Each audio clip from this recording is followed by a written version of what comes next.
Welcome, guys. It's Dark Kobe. Hey, this is Roll. This is And the DKR StarCraft Invitational Finals, and we have EvolPenguin as our Protoss, and Nemesis is the Red Zerg on Scrap Station. This is game number 2, like I said. So, what do you think about this? I think Nemesis chose this map because typically and generally it's a Zerg favorite map. There's a lot of space around the main base, so we usually see like Nidus from Zergs just to go into their opponent's base, or we could see Mutas as this is close air spawn positions. Yeah, it is a little bigger ramp too. It takes a little more to wall this off than some of the other ramps. Yeah. So some an early pool or something might do some damage. Although it is a pretty big rush distance around there before the rocks get broken in the middle.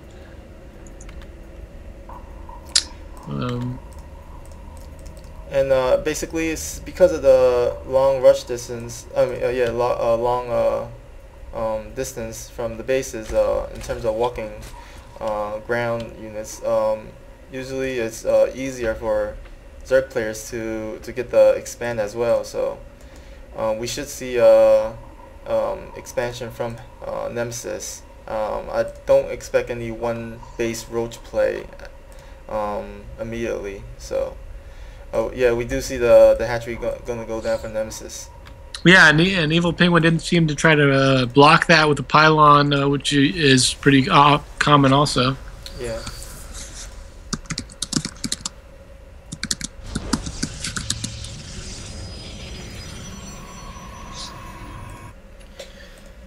So we do see the gas going down for Nemesis, but we do not see any spawning pools, surprisingly. Not yet, at least. Yeah, he must feel pretty safe. He is scouting, the gateway and the cyber core. Did not opt for that gas steal this game though. Actually, just lost that drone, got surrounded. Yep. And we do see the probe zapping away at that expansion of Nemesis. So that would just be so funny if it actually killed it. Yeah. Then people can complain about how probes are OP. Well, it's true. We do see the spawning pool is nearly 70% done, and for EvolPenguin, he is completing that block off with a Zealot on the way. Yeah, a lot of times on this map you'll see Protoss sort of wall in down below the ramp and try to get a forge expand or something. Yeah. Nemesis actually tried to gas steal EvolPenguin as he was moving his drone there, but was already taken, so he was denied. So that doesn't work so well. Yeah. He could gas steal at his natural, I guess. Yep. That would be kind of good, I guess. Be something. At least he'd steal something. Well, we do see Roach Warren going down for Nemesis, so he is doing something similar to the first game. He's getting Ling speed and Roach Warren.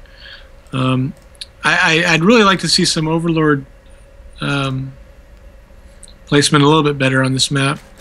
He's given up map control too. He doesn't have the Zelnagic tower, and his Overlords aren't really in any strategic locations at the moment. Yeah, usually it's the other way around, where the Zerg has the map control with the Overlords and the Lings. But now EvolPenguin with the Watchtower does have the map control. I mean, he does have one Overlord behind the natural of EvolPenguin, so he can sort of tell when those minerals get mined. Speaking of which, that base looks like it's about to go down. Yeah, we do see a expansion from going down for EvolPenguin, and we do see roaches being produced by Nemesis, and they are rallied. Oh, they are moving out. Yeah, we could see some action here right now. Yeah, they are rallied to the Watchtower, so he is going to go for that roach aggression once again, and I don't know if this will work, especially since this is a long travel distance on Scrap Station. Well, there's sentries. He's putting on the forge just now, so there's no cannons like there was last time if he gets there fairly soon. But he is just kind of waiting at the watchtower. The probe was there, so it saw the roach composition, I think. So if Nemesis waits much longer, he's not going to have the advantage, I don't think. Yeah, he is producing 10 more lings as well, so yeah, he needs to make this work, or this will be a failed attempt, and I think EvolPenguin will be a lot ahead if this fails. Once that forge goes down, he can get some cannons up. He is probably going to have plenty of force fields, though, to stall this attack off. Yeah, and there is the destructible rocks, but EvolPenguin's pylon is positioned there and he does see the roaches. Oh, he sees it, but can he stop it in time? Yeah, he is morphing in more stalkers. He's bringing his army over. He's got the guardian shield. The lings do come up though, so if they can get a surround on these, that is a lot of force fields though.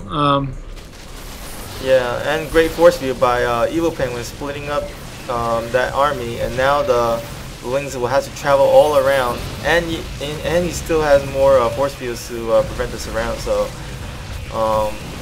this is going to be a close battle, and EvolPenguin is going to retreat.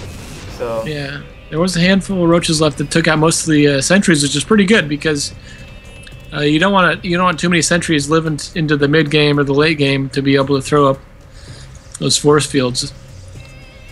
Yeah, and we do see lings coming down for Nemesis, but I don't know if he can continue this attack as he is down by 33 to 21 harvesters as we are approaching the 9:15 minute mark.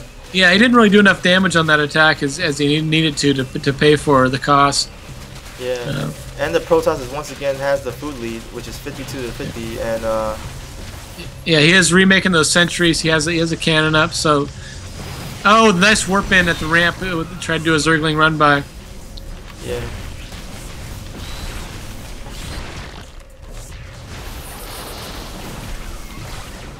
So that attack's been held off fairly successfully. Yep. Both players still on 2 bases, but like you said, the harvester count is firmly in favor of the Protoss.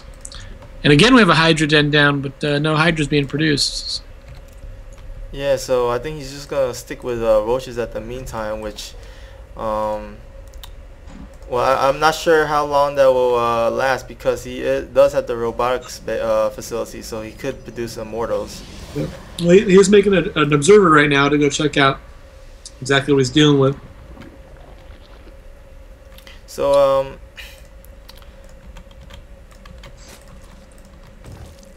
well, I think with this style that EvolPenguin's playing, I would, as a Zerg, I mean, not that I play Zerg, but I think from a Zerg perspective, you'd want to just drone up more and take more bases. He's not a very aggressive player, it doesn't seem like.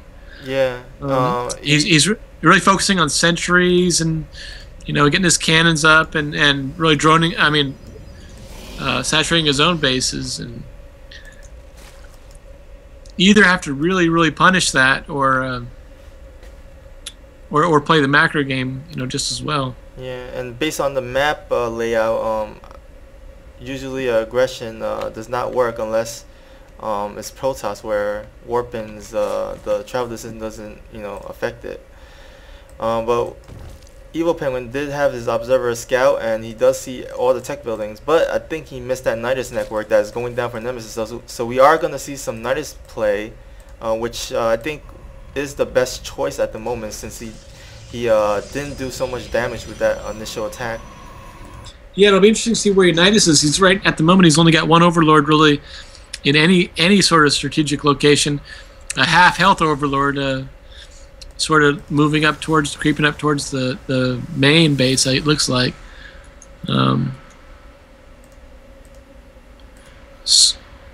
He does have a few Hydras coming out at the moment, and Colossus Tech finishing up for Protoss. So that looks like that's his chosen path. Yep. And right now another Nidus network coming up. Another Nidus. This is very interesting. Yeah, this is very interesting. You usually don't see 2 Nidus for going down for a Zerg player. So I'm not sure why he would do this. Maybe just to make the transportation faster. Maybe. Maybe he forgot he had the first one. Yeah, I'm just very curious to throw down 2 Nidus. Um, but right now the army count is 116 to 91, and in favor of EvolPenguin once again. So he has the upgrade advantage, and he has the food advantage. So maybe this Nidus will get him back in the game, as he is grabbing his second expansion, and he's morphing that Overlord into an Overseer right now. So yeah, and he loaded into that Nidus a while ago, and we'll see if he actually